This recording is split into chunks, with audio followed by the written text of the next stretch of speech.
Hey everyone, welcome to Nerds Talk. I'm Mike. And I'm Chris. And today we are doing the next episode, episode 8 of Bad Batch. That's right, it's called Reunited, and it feels so good.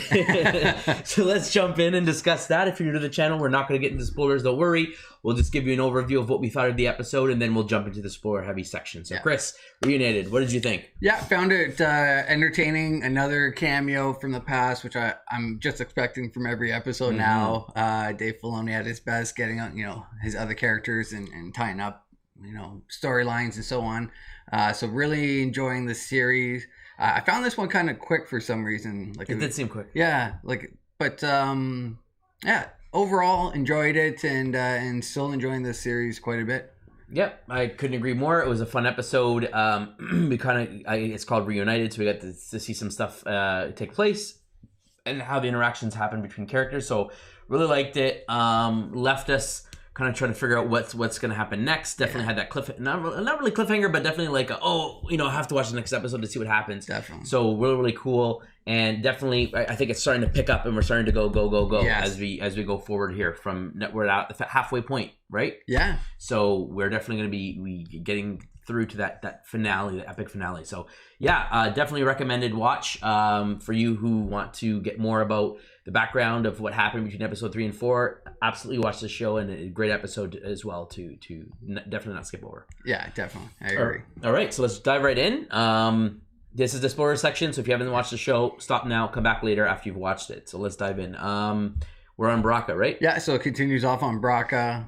I guess it shows the Empire Crosshair walking in with his elite troopers. They wait at the door. He goes in, and he pretty much tells them that Force 99 has been spotted on Baraka. There was a report, and that's them, and that they pretty much get sent to take care of them. Now the Kaminoan Prime Minister wants to bring them back alive because he feels that they're still valuable to them. Yep. But the Empire does not feel the same way because they're clones that deserted essentially, and that they're no good to them. So they'll send the elite squad after them and try and take them out that way. But that kind of interferes with other plans, including the Bad Batch. So we pretty much catch up to them after Rex leaves, essentially. But don't the Kaminoans have a conversation first? Oh, yes, that's right. The Prime Minister and I guess the lead scientist kind of person, they have a conversation about the Empire kind of putting a wrench in their plan, essentially, about wanting to get all the clones, or at least the young clone back. So they kind of hint at bringing another person in to try and find her. So I thought it was Boba Fett that they were going to call. But do you believe that? So they're the ones who hired Fennec Shand? I think so. Yes, I think that's clear. Yeah. Like we're gonna get some other put the fillers out. As long as bounty hunters, any bounty hunter that brings her in is good. It's good enough. So we definitely know that they're the ones that put Fennec Shand on her, and then we find out they end up hiring other bounty hunters. When he said that, I thought, Boba Fett might be introduced, maybe so young, but kind of give him a job. They know him, he was born there and so on. So I thought that would be who we would see, but it ends up someone else. But we'll get into that later on. Yeah, absolutely. It was a great realization. So now we kind of know why Fennec Shand was sent out. Yeah, she's not there to kill Omega, but she's there to take her back to Kamino.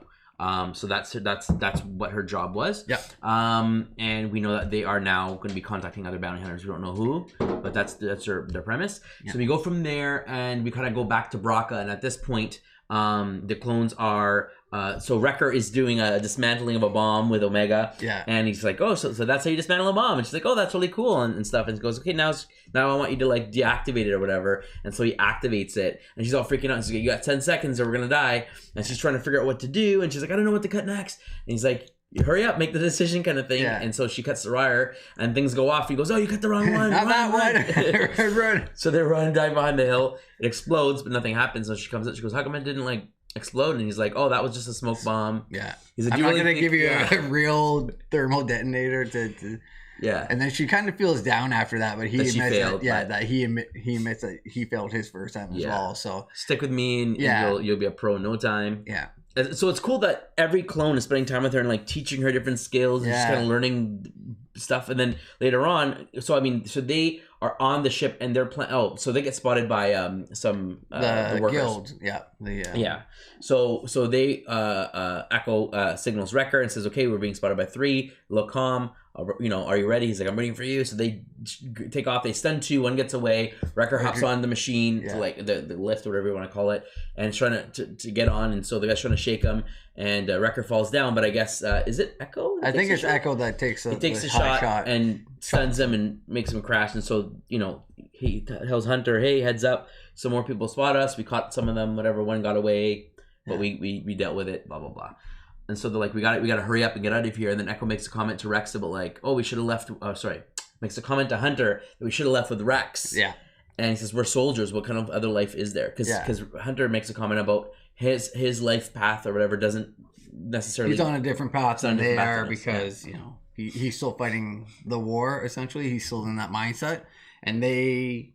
Well, according to Hunter, are kind of different. So trying to figure out what they're doing. They have Omega that they have to worry about.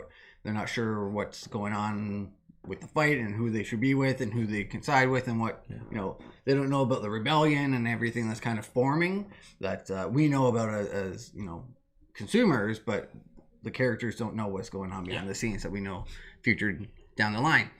So it was interesting to see that, but then you see how their mindset turns to, we have to scavenge themselves so that we can get money to pay back Sid and then be clear and then kind of go away from there. And that's when I think Echo says, well, we could have been clear from Sid if we went with Rex.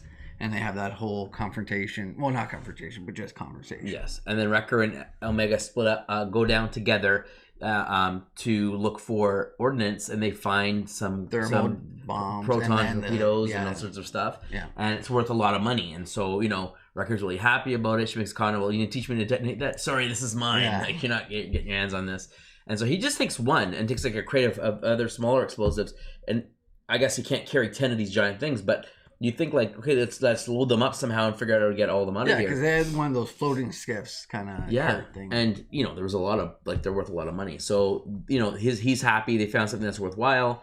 Meanwhile, and they also sent Tech to the deck to try and get some information that's worth even more money, according to Tech. So yeah, and then while he's there, he calls for Omega's help. That's right, and calls her up to try and get the other part of the drive. That's right. So they go up there, they talk about she needs to plug something in. She goes there, she kind of looks out at the outside, asks him what war is like.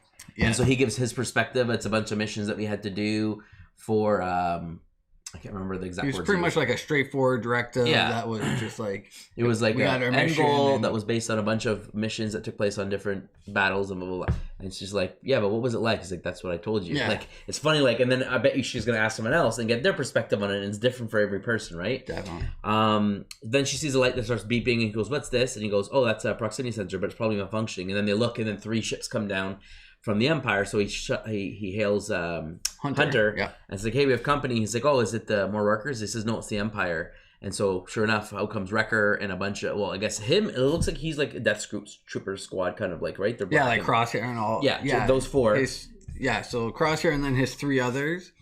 Yeah. And then there's a bunch of just normal troopers and stuff like that. Yeah. So they all come out, and so he's leading them and telling them where to go and the plan and stuff like that. So they say, okay, we gotta head out.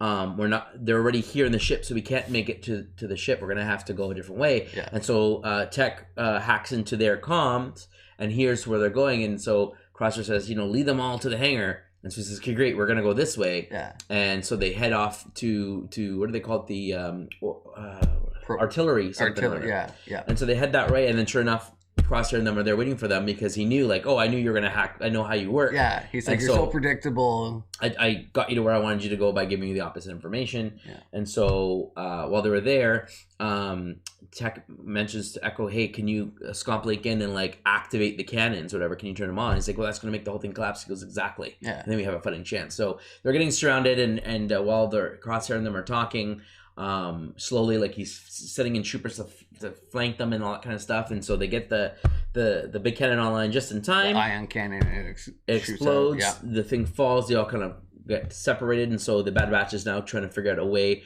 through the engine system to get out through the rear of the ship that way. Which was very interesting to see the inside of the engine and someone actually like being in it and trying to escape that way, which is we've never really seen that done, I guess. Yeah.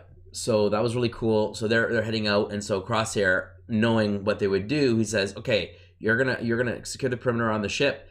Get me a shuttle. We're gonna go around the back essentially." And then he sends 1 or 2 troopers out to the main deck, right? Yeah. So they go there.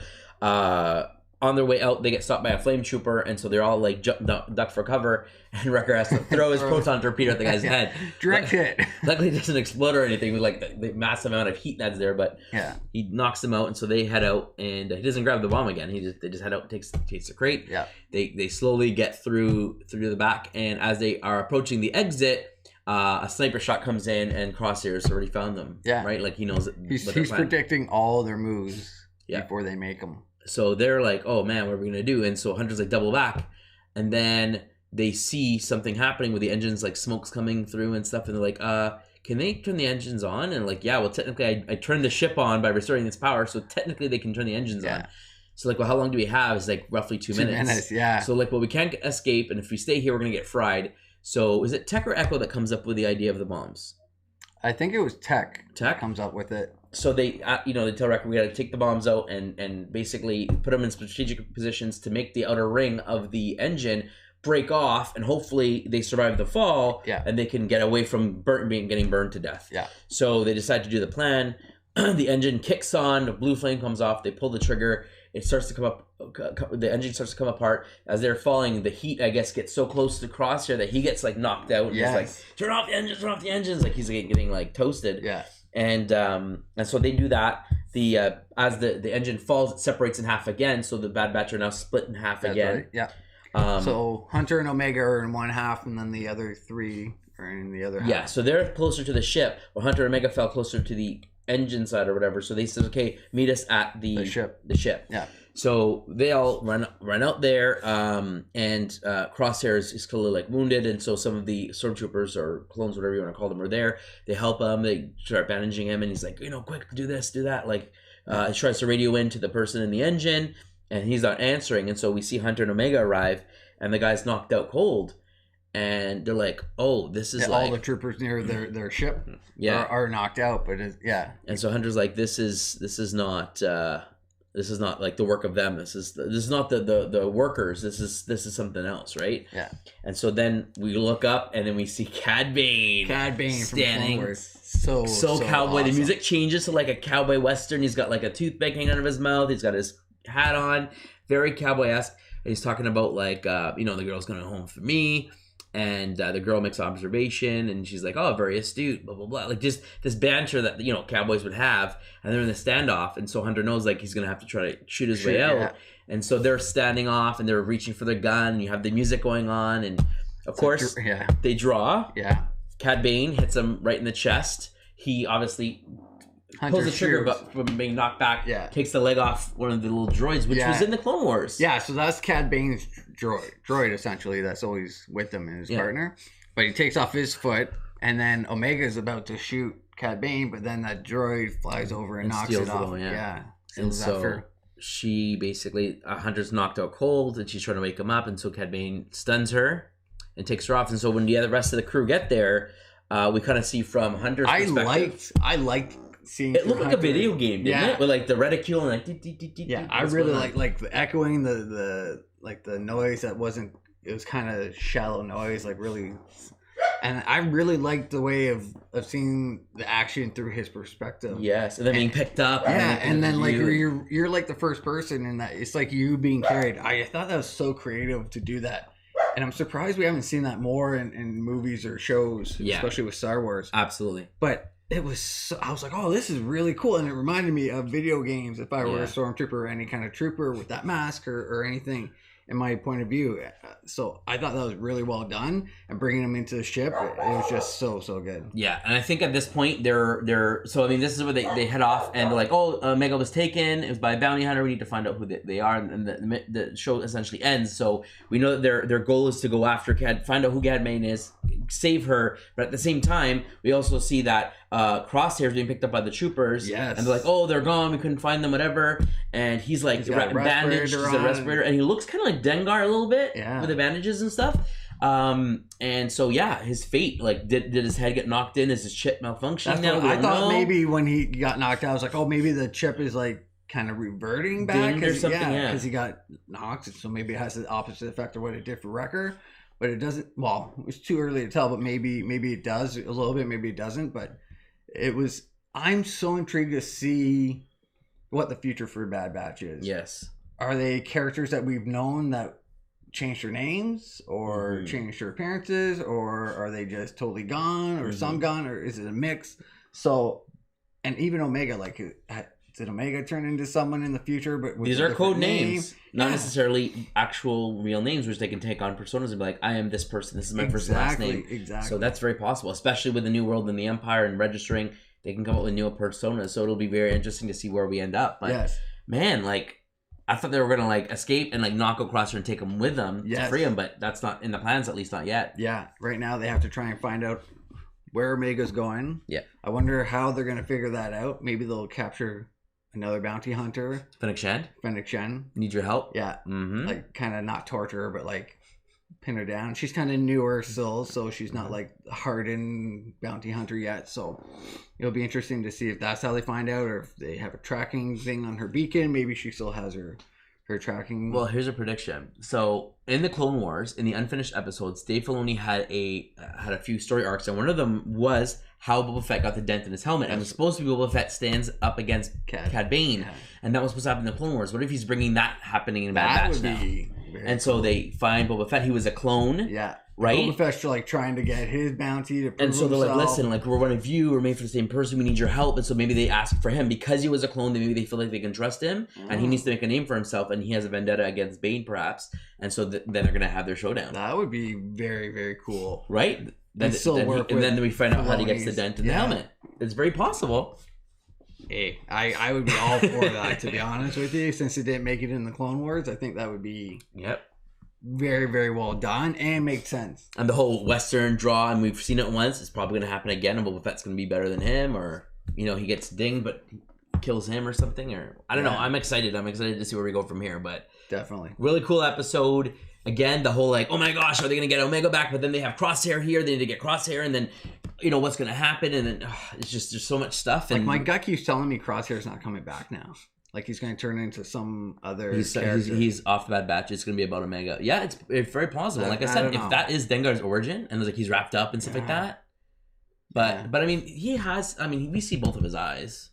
He had like only one of his eyes showing with the bandages, but it just reminded me, the way it was wrapped around his head doesn't remind me of Dengar. But Dengar was horribly scarred, I believe, and so he had the bandages on. But like, he didn't. Well, even before they put the bandages on, he had a little bit of black thing, but he didn't look like deformed. So I don't know. I'm kind of interested to see where we go from there. Yeah, or maybe and he has the thing on his eye where Dengar did not have that crosshair, so I don't think he'll be that. But it's a funny like little nod there. Yeah, and the respirator was cool. So I'm like, oh man, like they could do a lot of things with this. Yeah.